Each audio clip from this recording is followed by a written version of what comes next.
So hello guys, we will make brownies. This is my specialty brownies. So instead of making 800 grams of unsalted butter, ayan, hindi ko po siya binuo ng 800 grams, ay ng 80 grams. Ginawa ko po siya ng half-half, 40 grams at saka 40 grams din na oil. So, gagamit din tayo ng dalawang large eggs at saka 1 cups of flour and 1 cup of cocoa powder. Ayan. Then, we mix na. And, mayroon din tayong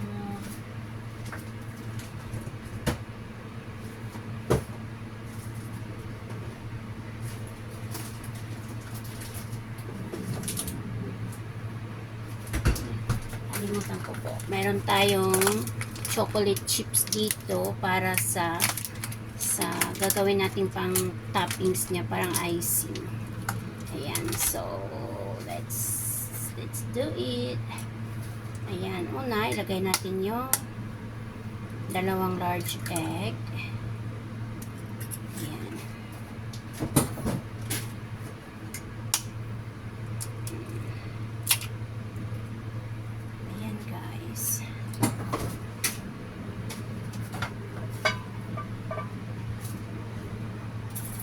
Tapos i-whisk lang natin siya. Ayan. Whisk.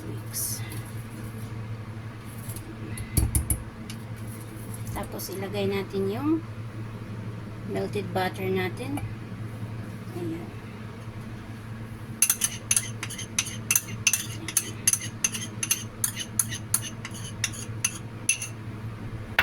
At saka yung oil.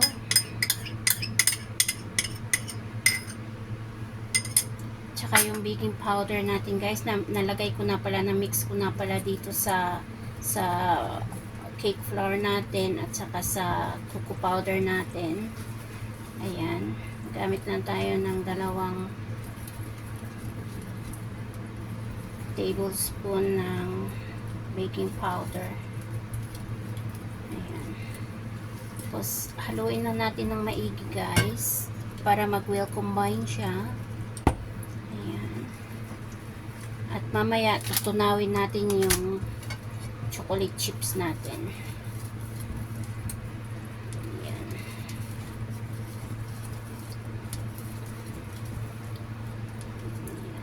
So, ang hirap pag dapat pala yung ginamit natin mixer na talaga kaysa sa whisk.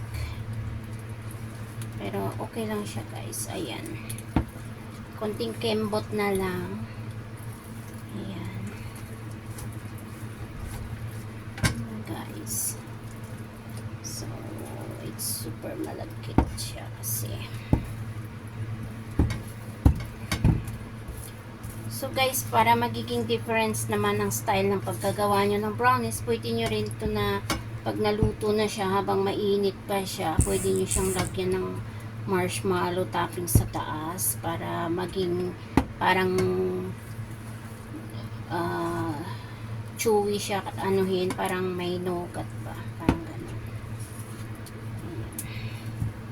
So ayan guys.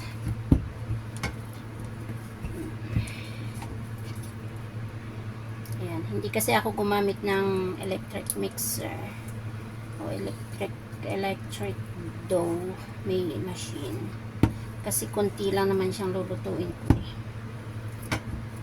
Saka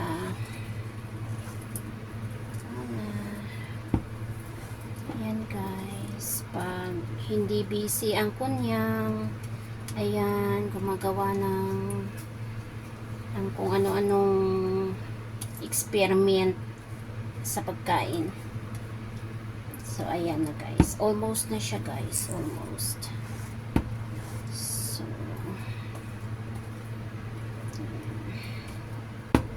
Pag nag-will combine na siya, pwede na siya.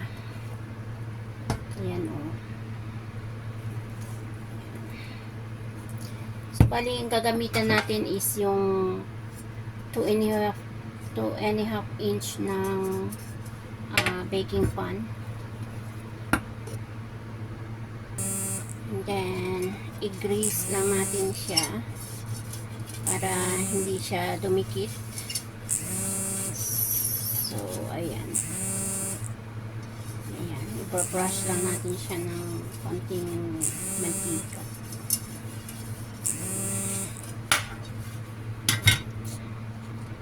Ayan. At pagkatapos, siyempre, sasapinan natin yan, guys.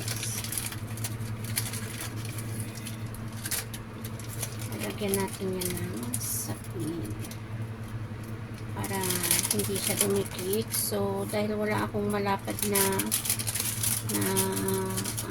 gagawin natin siyang dalawa. Pero pwede naman siya yung isa lang kasi ang importante lang din naman yung madali siyang tanggalin.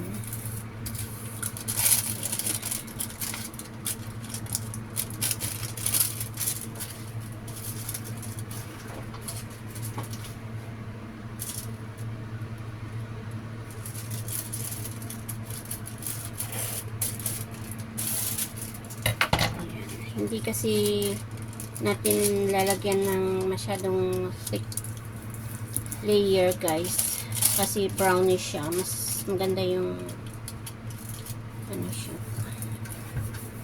So ayan. So ayan na, guys. Ayan, nalagyan na natin.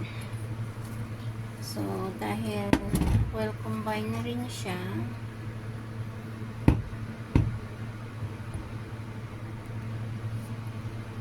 so ayan, guys, ibubuhos na natin siya. Ayan.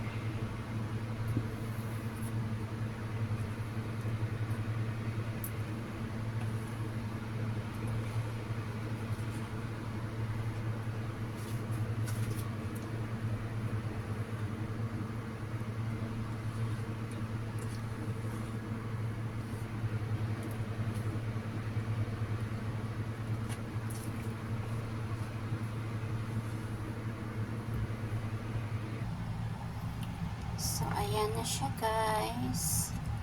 So,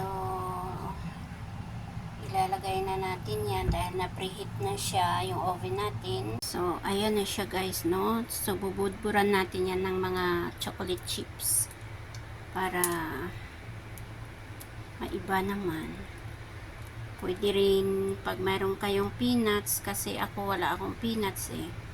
So, chocolate chips na lang yung lalagay natin. So, ayan na siya.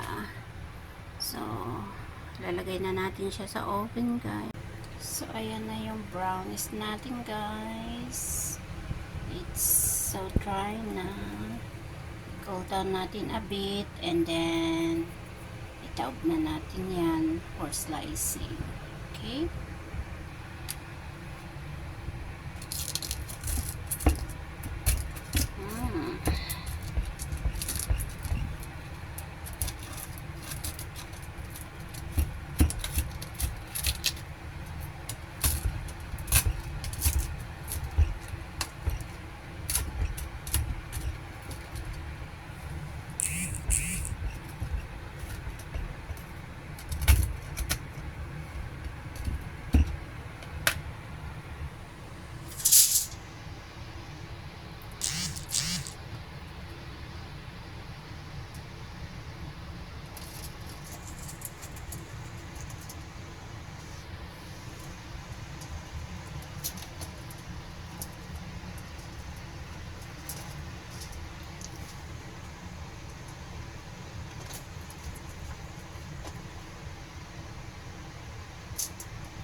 Ayan na, guys, yung brownies natin.